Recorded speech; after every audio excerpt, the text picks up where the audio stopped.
China is on a week-long Spring Festival holiday, the most important holiday of the year. With the continuously optimized COVID-19 prevention and control policies, cities nationwide have seen a consumption surge. The tourism sector is picking up. Data from online travel agency Trip.com Group points to a surge in demand for Spring Festival travels and sightseeing. Reservations for domestic group tours during the holiday, for instance, registered a yearly increase of 354% as of January the 15th.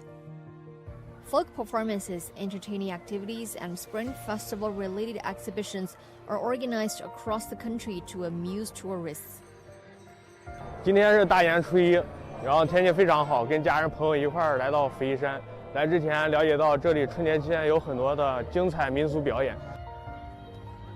我是18号过来这边滑雪的，过春节，然后19年的时候也来过一次，人多了，然后服务也好了，吃的也多了。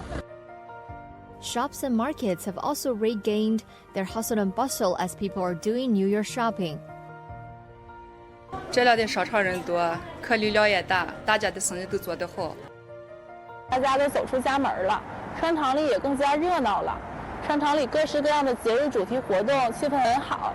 Meanwhile, cinemas nationwide have also seen a steep increase in the number of audiences. On Tuesday morning, the third day of the Lunar New Year, China's box office revenue exceeded 3 billion yuan, or about $442 million, with a domestic sci-fi film, The Wandering Earth II, and the suspense comedy, Full River Red, by renowned Chinese filmmaker Zhang Yimou, leading the box office.